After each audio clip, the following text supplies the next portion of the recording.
In this week, we saw 5 very important things in the news. The first thing is that travelers are going to suffer because airlines are trying to reduce the number of flights they are taking because of the fuel crisis and the cost of it. The second thing we are seeing is that 4 million Kenyans suffer from crypto cash losses. Means that some people are swindling money through using cryptocurrency, if you like, technology. KRA staffs have now been forced to wear cameras to try to fight what is called kickbacks, which means clearly corruption.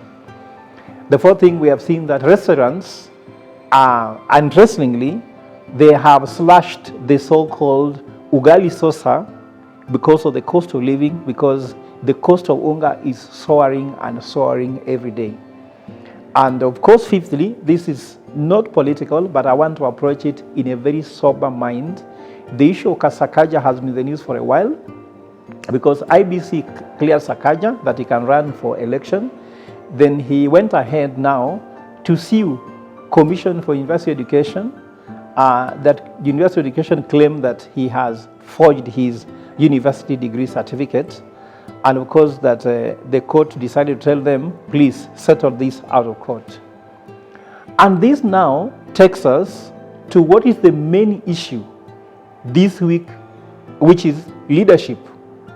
And what I want to state here is that the role of Kenyan society in defining leadership in this country. At this time, the global economic crisis has actually hit Kenya in the point of view that actually we need this matter to be alleviated, and there's a pressure on leadership of the country, leadership in the corporate to find a solution for this matter.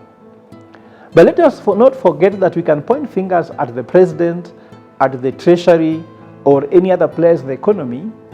Let me tell you the truth. We as leaders, professionals, and Kenyan society in general, let us start by asking ourselves, what is our role in national prosperity? And let me tell you, a nation's prosperity is not inherited, it is created. By that, I mean that you can inherit natural resources, you can inherit human resources, which I call inputs, but we have to translate these prosperity to prosperity. We need to have the input. For example, education, quality of life, literacy, those are the outputs. But this input, to translate them from inputs into outputs, we need leadership, and leadership becomes very instrumental in this process. And let me give you a few statistics. DRC Congo is the 11th most populous country in the world. This same DRC Congo has $24 trillion worth of mineral deposits. This DRC Congo also has something very interesting. It is the largest producer of copper in Africa and the largest producer of cobalt in the world. Yet, if you look at the output, because those are the inputs, DRC Congo is number 40th in the world in terms of GDP, number 175 out of 189 countries in the world in terms of Human Development Index. That means that we have to understand that DRC Congo, fortunately, they have started the journey of becoming the African tiger. So Kenyans should go to the ballot because they have a chance to vote this year in a few months from now, if not 1 month and a few days, to go and elect the leaders that will transform the Kenyan input, the natural resources, the human resources, and among other financial resources, the road network, the assets we have, that will convert this input into output. So let us not waste much time. Look at the list of the MCA you have, the governors you have, the senator you have, the MPA you have, the president you have. Vote the right leadership. Your vote will count. Making noise on social media criticizing government, yet you are going to vote corrupt people, not so straightforward leaders, is not going to solve your problem. go and vote the right leader in place that will convert the inputs that Kenya has into the output we want. Taking the example of Sakaja, when the institution like you call it, which has authority, has revoked somebody's degree certificate, like now Kwe revoked the ones of Sakaja, and then he passes on to go and run for governor, which means he's gotten the legal license to become governor.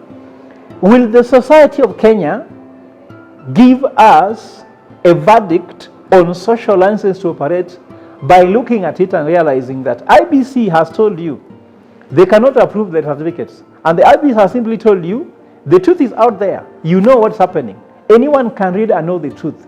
So he's telling Nairobians, now the honor is on you, the legal license has been given, will you offer the social license, which is more important, through your vote?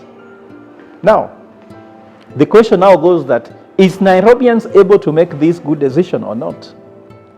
Previously we have seen that they brought for us Kidero, they voted in Sonko, so we all know what was the outcome. By the way, this is not my main concern. My main concern is that what shall we tell our children, that you don't have to study hard and earn a degree. If you cannot earn it by working hard, actually you can buy it. And there are some commissions or tribunals that can confirm it, and you can actually get a job being a CEO of a county with a certificate that has questionable credentials. The other concern that I have is, how independent are Kenyan institutions, because the mandate to know or not authenticity of a certificate is by Commission for University Education. So once they have revoked it, why should someone use that certificate to use it to run for election? That is my second most concern. My most important concern is that even after all this hullabaloo about how Sakaja has been talking about how he got his certificate, how it does not make sense, how it does not add up, Sakaja has been rated by Tifa Falls as the most popular governor candidate for Nairobi, which means that actually can be likely going to win the governorship. So then my concern is, how do we encourage our children that hard work in education is relevant? If Sakaja becomes governor with a fake certificate, how will we treat other people with degree certificates? When he becomes a governor, what will be his policies as a governor that affects education? Will he tell people there is no need of paying school fees, pay the person who can confirm or disconfirm the fakeness or the authenticity of your degree? Our main reason here is that we have to know something very importantly as my fellow Kenyans, that there is what we call why nations fail. Nations fail when they don't use their best and brightest citizens, but use the ones which are not deserving to be in leadership, and that's why nations fail. You can go and learn from the example. I can tell you, my testimony is Singapore, the Asian Tigers, South Korea. Kenyans have been saying they want to walk the journey of the Asian Tiger.